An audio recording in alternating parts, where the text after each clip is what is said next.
कहानियों की अनोखी दुनिया। लाइक करें, सब्सक्राइब करें मेरे चैनल को और ऐसे ही दिलचस्प अनोखी कहानियां देखते रहें। मजेदार सी कहानियां आपके लिए। राधिका और सूरज की शादी को 1 महीना बीत चुका था। दोनों एक दूसरे का साथ पाकर बहुत खुश थे, पर कोई बात थी जो अभी तक सूरज राधिका से छुपा रहा था और आज राधिका को वो बात पता चल गई। माँ, हम कह रहे हैं ना, हम नहीं आएंगे। बाबूजी बेकार में हमें डांटते हैं। हम यहाँ नौकरी कर रहे हैं। हाँ, राधिका भी अच्छी है। हम चाहते थे कि हम तुम्हें शहर ले आए, तुम हमारी शादी में शामिल हो, पर बाबूजी की वजह से ही हम तुम्हें नहीं बता पाए। माँ नहीं, माँ हम क्या, माँ ऐसे अपनी कसम मत चढ़ाओ, हम नहीं आएंगे गाँव। नहीं सूरज बेटा, ऐसा नहीं कहते। तेरे बापू का तो स्वभाव ही ऐसा है, वो गुस्से में बोल देते हैं। अच्छा ठीक है, तू अपने बाबूजी के लिए ना सही अपनी माँ के लिए तो आ सकता है ना। और मेरा बहुत मन है अपनी नई बहू से मिलने का। तूने शादी कर ली, हमें नहीं बुलाया, पर कम से कम नई बहू को लेकर एक बार गांव तो आ जा। मैं अपनी बहू को देखना चाहती हूँ। बेटा बहुत मन है तुम दोनों से मिलने का। अगर तू अपनी माँ से प्यार करता है तो तू जरूर आएगा, मैं तेरा इंतजार करूंगी। सूरज फोन रख देता है। राधिका सारी बातें सुन चुकी थी। तो ये बात है जो आपको परेशान करती है। आप मुझे कभी भी नहीं बताते हो, पर आज मैंने सारी बातें सुन ली है। सूरज, हम गांव जरूर जाएंगे। मैं माँ जी को ऐसे दुखी नहीं देख सकती। मैं उनकी भावनाओं को समझ सकती हूँ। प्लीज अब मना मत करना। राधिका के कहने पर सूरज मान जाता है और दोनों गांव पहुंचते हैं। सूरज और राधिका को आया देख आशा देवी की खुशी का ठिकाना नहीं था। तुम दोनों को यहाँ देखकर मुझे बहुत खुशी हो रही है। तुम्हें पता है राधिका बहू, सूरज पूरे 6 साल बाद गांव आया है। मैं तो अपने बच्चों को देखने के लिए उदास हो गई थी। जब भी घर में कुछ खाने को बनता था मैं सूरज को बहुत याद करती थी। ललिता बहू, आज सारा खाना सूरज और राधिका की पसंद का बनेगा। माँ जी, घर में कुछ होगा तभी तो बनेगा। अभी दिव्या के बापू गए हैं बाजार से थोड़ी सब्जियां लेने, वो ले आएंगे तभी चूल्हा जलेगा। बाजार से सब्जियां? पर हम तो अपने खेत में सब्जियां उगाते हैं ना भाभी। देवर जी सब्जियां उगाते थे, उगाते नहीं है। खेत की जमीन पिछले 4 सालों से बंजर पड़ी है। आपको क्या पता, आप तो 6 साल बाद आए हो। घर किस तरह से चल रहा है आपको क्या पता। कोई खेती बाड़ी नहीं रह गई है अब। आपके भैया हैं जो जमींदार के खेतों में नौकरी करते हैं, उसी से घर चल रहा है। कैसी बातें कर रही हो ललिता, ये सही समय है क्या इन सब बातों का? और सूरज शहर से जो पैसे भेजता है उससे बाकी के कर्ज भी तो चुका रहे हैं ना तुम्हारे बाबूजी। अरे तो क्या हो गया अगर 5-10 हजार रुपए भेज भी दिए तो उनसे कोई घर के खर्चे में थोड़ी मदद मिलती है। अब खेती बाड़ी है नहीं, बाबूजी सारा दिन घर पर रहते हैं, कोई काम धंधा नहीं है। तुम्हारे भैया ही हैं जो घर का खर्चा चला रहे हैं। माँ, अगर वो जमीन इतने सालों से बंजर है तो हम उसे बेच क्यों नहीं देते? अरे सूरज बेटा, बंजर जमीन कौन खरीदेगा? जमीन पर सूखा पड़ा हुआ है। चलो छोड़ो, अब बात को बढ़ाने से कोई फायदा नहीं। ललिता जा खाना बना ले और ये सब बातें बाद में करना। राधिका सब कुछ सुन रही थी। वो जानती थी कि आजकल इतनी सुविधाएं हो गई हैं कि हम खेत को बहुत उपजाऊ और हरा भरा बना सकते हैं। रात को जब सब सो गए तब राधिका ने अपने मोबाइल फोन में बंजर जमीन को उपजाऊ बनाने की तरह तरह की तकनीक पढ़नी शुरू की। उसने काफी कुछ समझा। अगले दिन राधिका ने सूरज के साथ जाकर जमीन को देखा। जमीन पूरी तरह से सूखी हुई थी। राधिका ने ठान लिया था कि वो बंजर जमीन को हरा भरा खेत बनाकर रहेगी, क्योंकि वो अपने ससुराल में परेशानियां देख रही थी। अरे कितने दिन रुकने का इरादा है तुम दोनों का? यहाँ पर बहू तो शहर की है, इसका तो यहाँ मन ही नहीं लग रहा होगा। बाबूजी, मैंने तो इसी हफ्ते वापस जाने का सोच लिया था, क्योंकि मेरी ऑफिस की छुट्टियां खत्म हो गई हैं। पर राधिका कुछ दिन और गांव में रुकना चाहती है। जी बाबूजी, मैं गांव में कुछ दिन और रहना चाहती हूँ। ये तो बहुत अच्छी बात है बहू कि तुम्हें गांव इतना अच्छा लगा कि तुम यहाँ पर रुकना चाहती हो। जी माँ जी, मैं कुछ दिन आप सबके साथ रहकर यहाँ गांव की हर चीज देखना चाहती हूँ। यहाँ के रीति रिवाज, यहाँ का रहन सहन, सब कुछ मुझे बहुत अच्छा लगता है। राधिका की ऐसी बातें सुनकर उसके सास ससुर दोनों हैरान रह जाते हैं, पर यह कोई नहीं जानता था कि राधिका एक मकसद के लिए यहाँ रुकी और वो मकसद था खेती का। राधिका खुद बंजर जमीन पर खेती करना चाहती थी, इसलिए एक सुबह जब सब सो रहे थे तो राधिका 5 बजे ही उठ गई।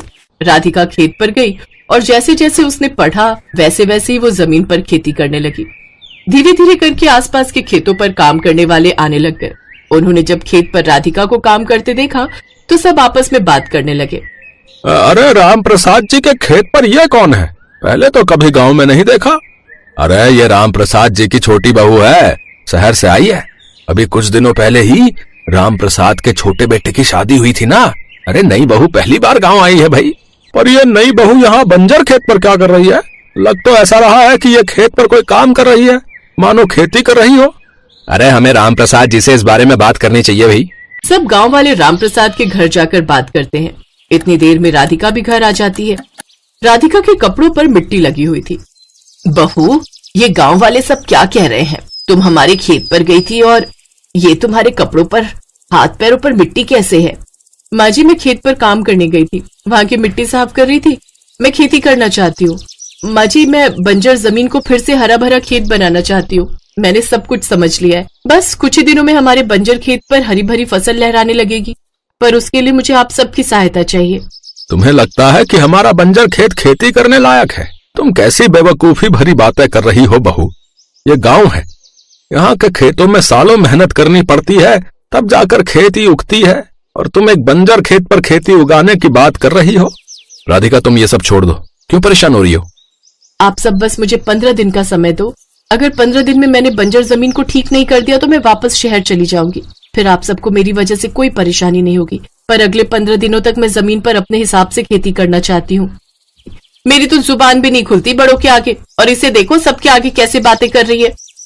ललिता ठीक कह रही है बाबूजी।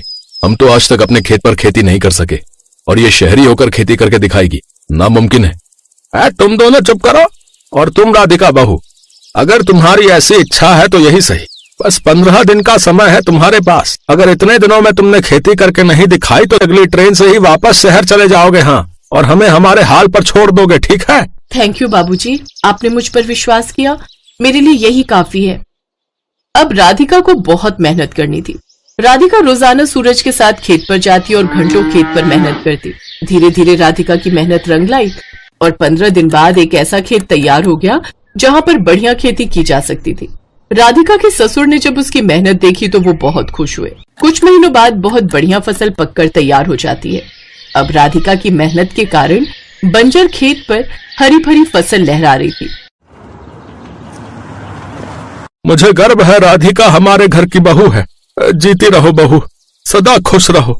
हमारी नई बहू ने तो हमारे लिए वो कर दिया जो कोई नहीं कर सकता था। हमारे घर में तो साक्षात लक्ष्मी आई है। सदा सुहागन रहो बहू, सदा खुश रहो। आज उसकी एक कोशिश से उसके ससुराल में ढेरों खुशियों का आगमन हुआ था।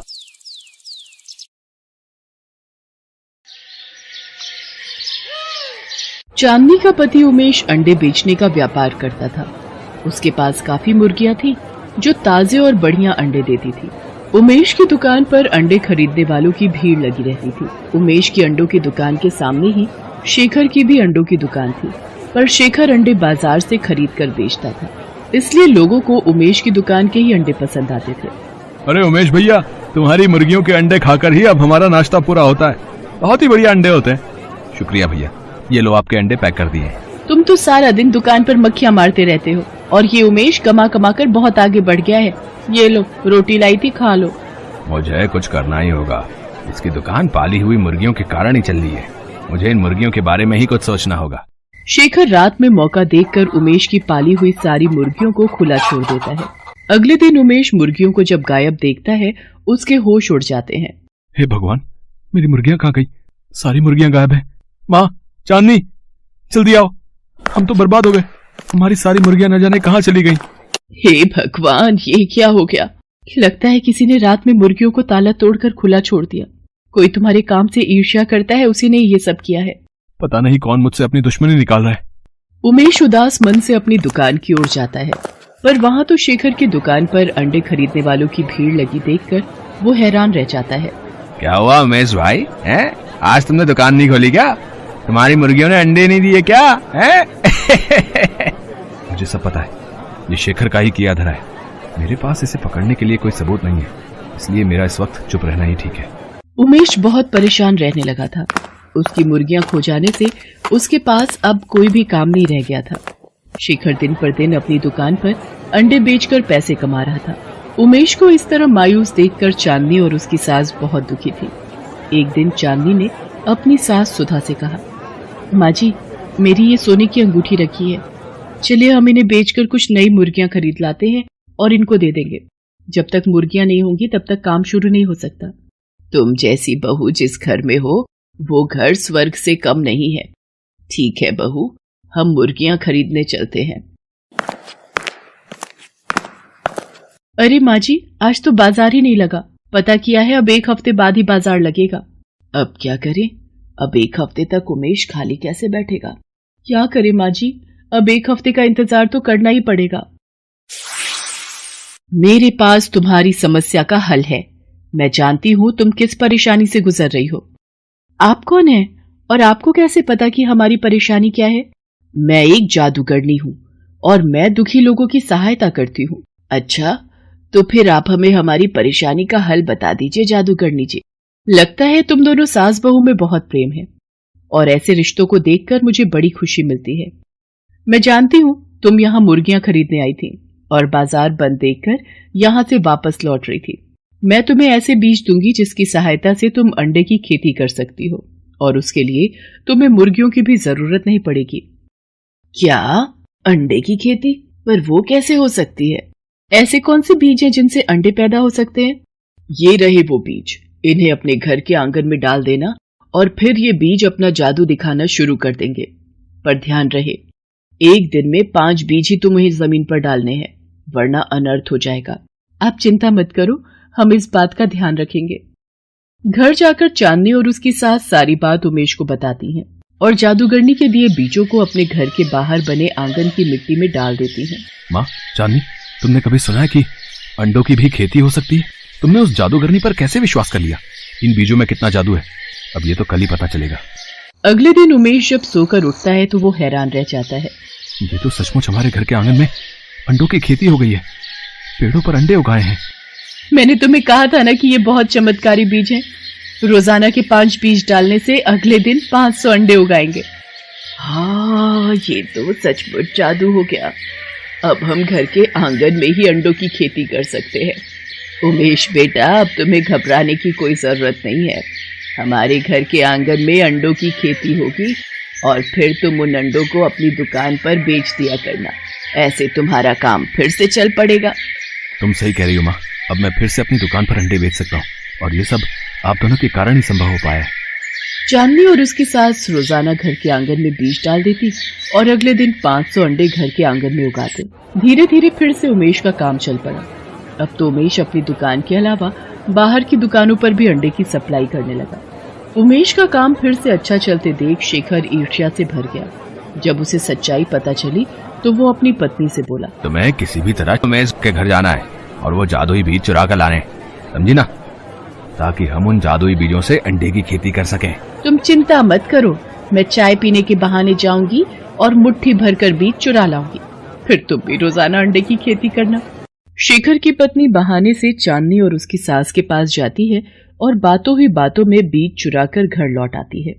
ये देखो, मैं कितने सारे बीज चुरा लाई हूँ। तुम एक काम क्यों नहीं करते?